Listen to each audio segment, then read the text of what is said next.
Very good morning. I'm Nithanan Sharma. Today we will discuss chapter number 2, relation and function for class 11th.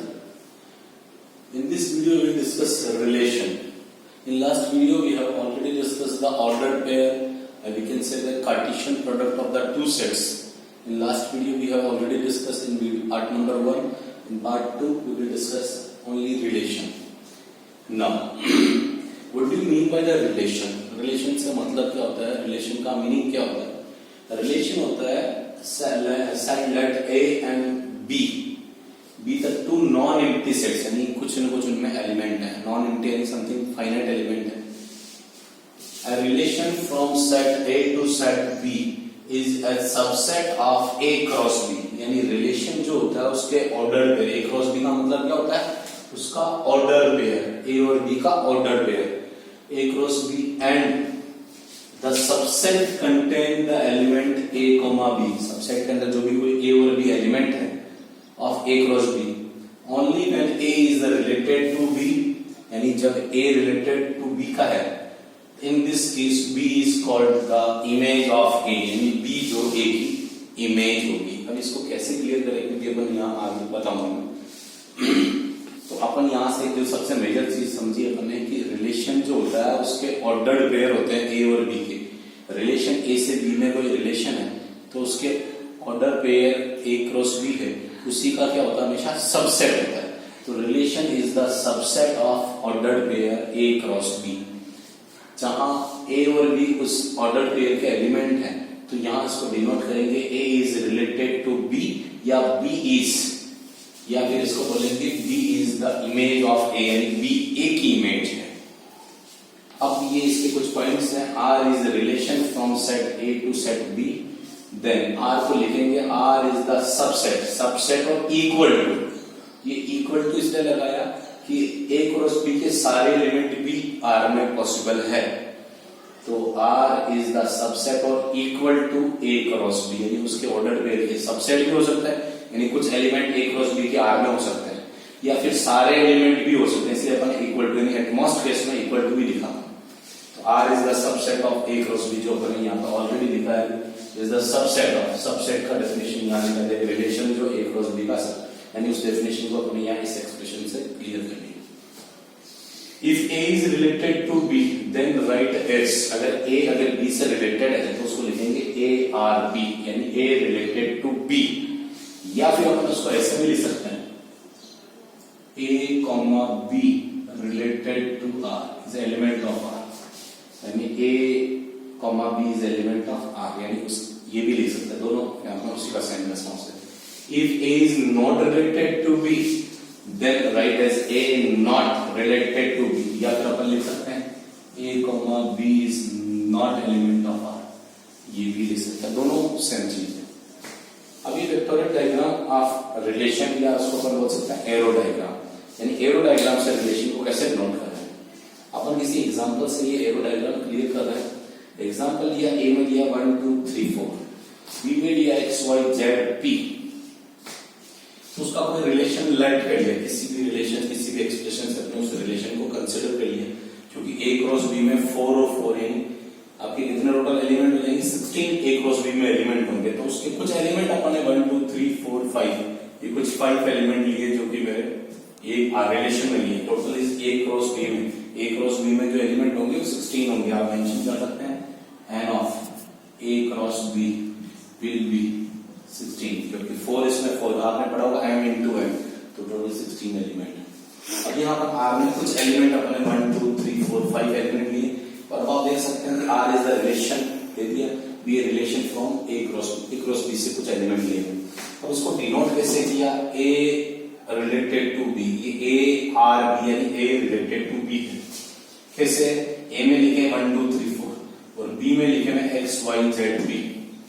अभी related कुछ इस तरह से 1 से related x से, 1 रिलेटेड x से, 2 रिलेटेड y से, 2 रिलेटेड y से, 2 रिलेटेड z से, 2 रिलेटेड z से, 4 रिलेटेड x से, 4 रिलेटेड x से, 3 रिलेटेड y से, 3 रिलेटेड y से. कंप्लीट. ये आपका इसको बोलते हैं एरो डायग्राम या वेक्टोरियल डायग्राम या मैपिंग डायग्राम. जनरली फंक्शन में भी पढ़ेंगे, वैसे एरो डायग्राम जनरली इसको बोलते हैं. इस एरो डायग्राम से आपने यहाँ देखा ये जो रेस्पॉन्स देखे हैं, अब इसमें यहाँ से अपन कितने पॉसिबल रिलेशन बन सकते हैं, इस रिलेशन को अपन यहाँ से देखते हैं। तो number of relation let A and B be the two, यानी अंदर ए और बी के अंदर टोटल ए और बी अगर दे देगा तो कितने पॉसिबल रिलेशन बन सकते हैं।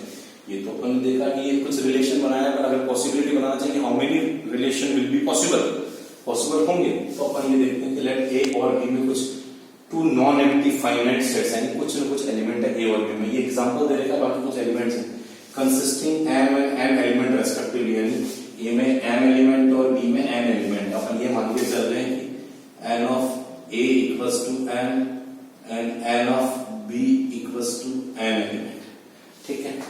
तो अब आप a और b कंटेंट कितना होगा, m into n order pair कितना होंगे, अभी बताया मैंने m into n order pair होंगे। टोटल नंबर ऑफ सबसेट्स, यानी इसमें सबसेट्स होते हैं हमेशा 2 की पावर होते हैं, कितने होते हैं 2 की पावर, तो 2 की पावर mn, इसमें कितना एलिमेंट है तो 2 की पावर हो गए। And each relation from A to B is the subset of A cross B। अभी बताया था रिलेशन जो है उस ऑर्डर पेयर का क्या होता है, हमेशा सबसेट होता है।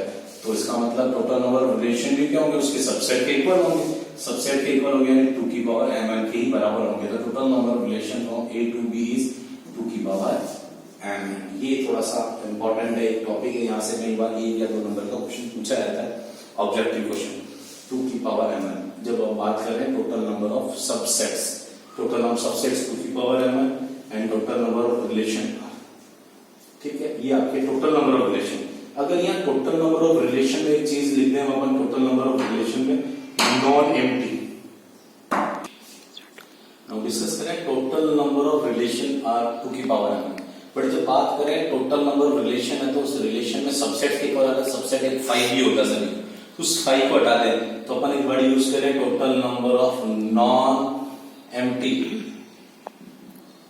अब ये total number of non empty जो रिलेशंस होंगे वो हमेशा होंगे 2 की पावर mn -1 होंगे। ये एक बहुत इंपॉर्टेंट पार्ट है।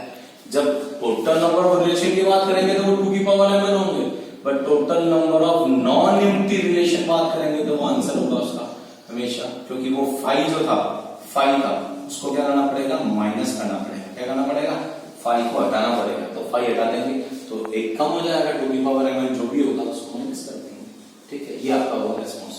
अब बात करते हैं अपन एक सबसे इंपॉर्टेंट इस चैप्टर का जो क्वेश्चन आता है, डोमेन और रेंज और कोडोमेन। इसी पर अपनी एक्सरसाइज भी है, तो यहाँ पर डिस्कस करें डोमेन क्या बना है। तो डोमेन बता रहा हूं set of all first element of order pair in R। Set of all first element of order pair in R, यानी ये जो भी R लिखा हुआ है इस R के अंदर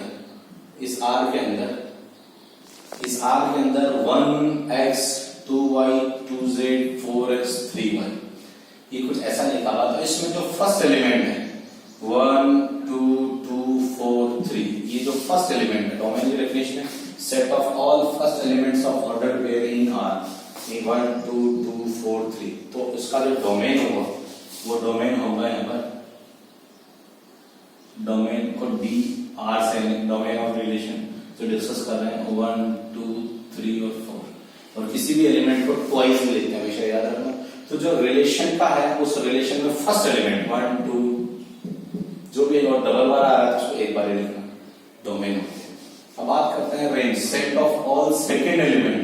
कौन सा element, second element of order pair. तो रेंज बात कर रहे हैं, तो range upon R range of relation जो लिखा है, इस R का मतलब domain of relation, range of relation, relation इसका मतलब रेंज होता है second element x y z x y। तो आपका अल्टीमेटली x y z आ रहा है, तो यहाँ रेस्पॉन्स x y और z। यहाँ p रिलेटेड नहीं है तो p नहीं लिखा हमने। बट जब बात करते हैं कोडोमेन की, तो कोडोमेन होता है all the elements of second set B। Second set के सारे एलिमेंट, सेकंड सेट के सारे एलिमेंट जो चाहे रिलेटेड हो चाहे रिलेटेड नहीं हो। आप देख सकते हैं x y z रिलेटेड है बट p रिलेटेड नहीं है, तो नहीं है तो भी आपको क्या लिखना है, सेकंड सेट के सारे एलिमेंट लिखने। और सेकंड सेट के सारे एलिमेंट कौन कौन से, x y z p, ये सीधा, तो आप देख सकते हैं एक्स वाई जेड और पी, तो एक्स वाई जेड पी ये आपका कोडोमेन हो गया। तो अब यहां से कुछ थोड़ी सी डिफिनेशंस बन रही है। डोमेन होता है first element of set, range होता है second element of relation, but codomain होता है सेकंड सेट ऑफ आर। इस आर के अंदर जो भी सेकंड सेट होता है वो उसमें आपको उसको डिनोट करता है कोडोमेन। बट एक चीज डेफिनेशन कहती है कि रेंज जो है, देख सकते हो, रेंज इज द सबसेट और इक्वल टू कोडोमेन। तो यहां आप नोटिस कर सकते हैं कि जो रेंज के जो सारे एलिमेंट है वो कोडोमेन में प्रेजेंट तो है ही, तो range is the subset of codomain. ठीक है, अब यहां पर एक दो चीजें और अपन यहां डिस्कस करना चाह रहे हैं कि अभी मैंने ये जो आर रिलेशन लिखा है, ये रिलेशन लिखा है मैंने रोस्टर फॉर्म में। किसमें लिखा है? रोस्टर फॉर्म में। इस तरह इसको रिलेशन को अपन सेट बिल्डर फॉर्म में भी लिख सकते हैं। किस फॉर्म में? सेट बिल्डर फॉर्म में लिख सकते हैं। वो सेट बिल्डर फॉर्म में जो भी अपन लिखने का फॉर्मेट होगा उससे सेट बिल्डर फॉर्म में भी लिख सकते हैं। ठीक है, जैसे मैंने यहाँ कुछ रिप्रेजेंट कर लूं सेट बिल्डर फॉर्म में a comma b where a is element of capital A and b is element of capital B। अब ये जो भी अपन ने r is the subset of a comma b where a and b are जो भी अपने element लिए, तो ये लिखने का तरीका हो सकता है that is known as set builder form. a का और b का, a और b का जो भी फॉर्मेट है, तो ये सेट बिल्डर रिलेशन को टाइप जो अपन रिप्रेजेंट कर सकते हैं सेट बिल्डर फॉर्म में भी और रोस्टर फॉर्म में भी रिप्रेजेंट कर सकते हैं, जिसको रोस्टर को लिस्टेड फॉर्म भी बोल सकते हैं, टेबुलर फॉर्म भी बोलते हैं। तो थोड़ा ध्यान दें, रोस्टर को लिखने के, इसको रिलेशन को लिखने के दो तीन तरीके हैं। दो तरीके हैं रोस्टर फॉर्म में, सेट बिल्डर फॉर्म, और आपने पिक्टोरियल डायग्राम पढ़ा है, नंबर ऑफ रिलेशंस पढ़े हैं जो कि 2 की पावर mn होते हैं जब टोटल नंबर ऑफ रिलेशन की बात करें, और नॉन एंटी रिलेशन की बात करें तो 2 की पावर mn माइनस फाइव जो होता है ना उसको हटा देते हैं।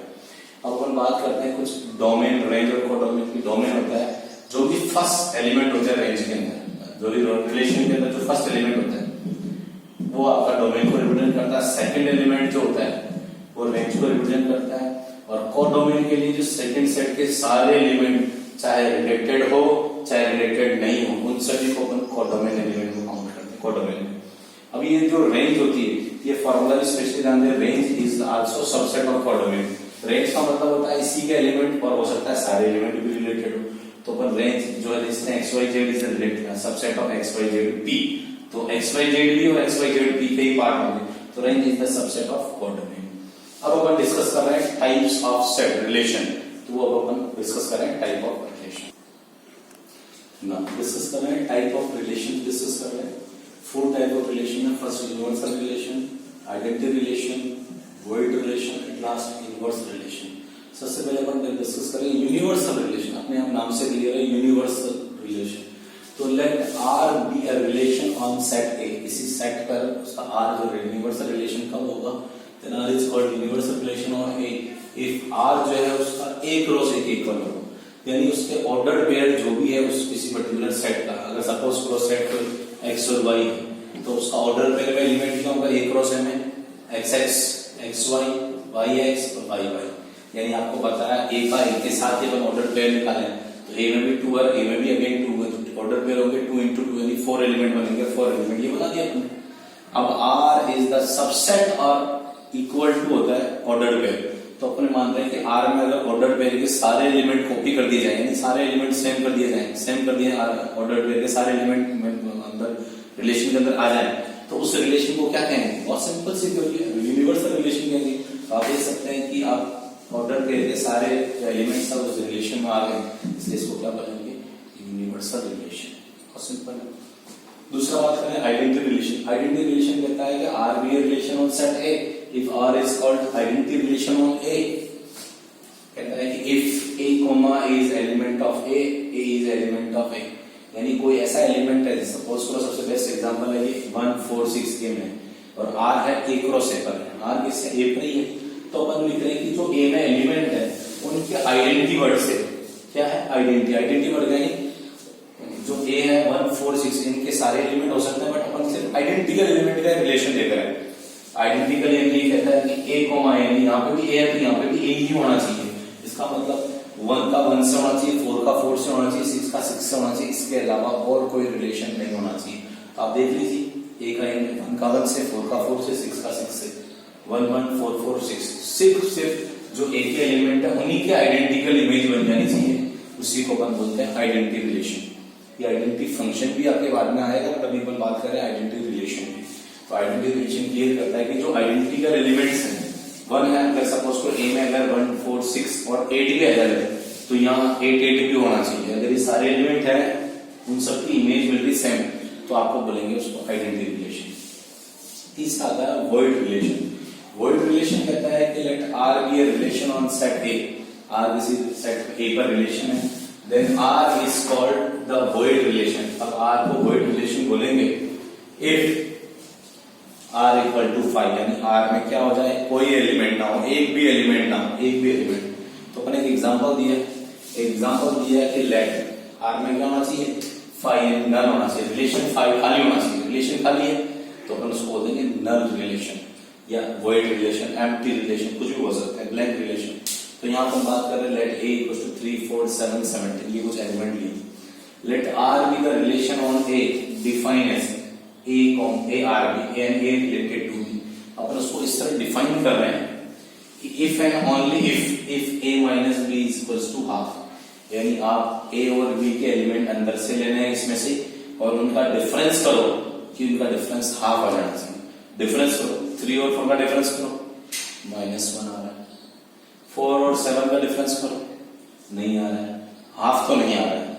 4 और 17 का -30 आ रहा है। उल्टा कर लो, 4 का 3 से कर लो, 7 का 3 से कर लो, उल्टा कर लो, या 3 का 7 से कर लो, 3 का 17 से कर लो। किसी का डिफरेंस हाफ आ रहा है, नहीं आ रहा है। इसका मतलब we see that R equal to 5, यानी इस रिलेशन में क्या है, ये जो आर का पार्ट, आर में गिवन कंडीशन है ए माइनस बी उसको हाफ होना चाहिए, जो कि एक भी को भी फुलफिल नहीं कर रहा है।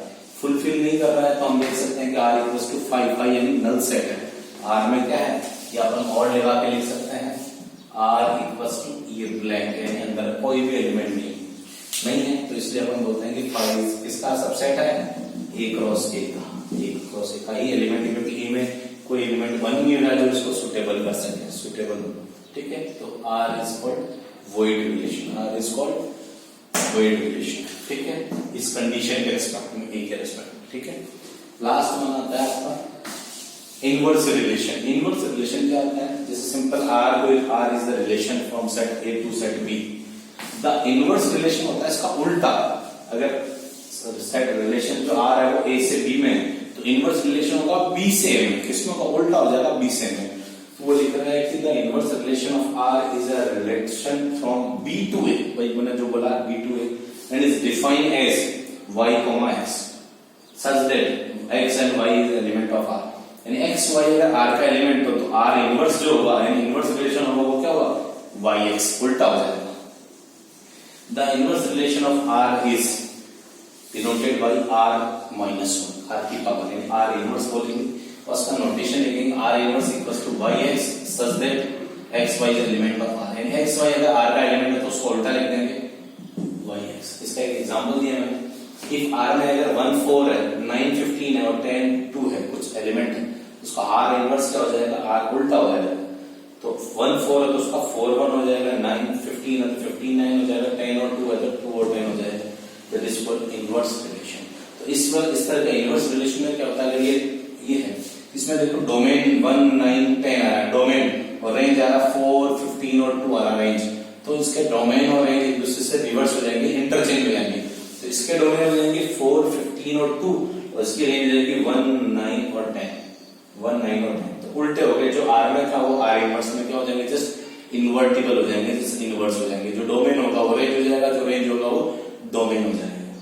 ठीक है, अब हम डिस्कस करेंगे जो आपको मैंने पढ़ा है। तो आपको रिलेशन बता दिया, नंबर ऑफ रिलेशन बता दिया, डोमेन रेंज बता दिए, आपको रेंज रिलेशन को कैसे एक्सप्रेस कर सकते हैं, सेट बिल्डर फॉर्म में, रोस्टर फॉर्म में, पिक्टोरियल एरो डायग्राम बता दिया, टाइप ऑफ रिलेशन डिस्कस कर ली। अब इसके बाद जो मेजर आपका पार्ट जो आता है वो आता है आपके एक्सरसाइज 2.2, जो कि अपन अभी डिस्कस कर रहे हैं। अभी उसको कंप्लीट करते हैं 2.2, देन फर्दर फंक्शंस पढ़ेंगे। तो अभी 2.2 एक्सरसाइज न्यूमेरिकल डिस्कस करें एनसीईआरटी।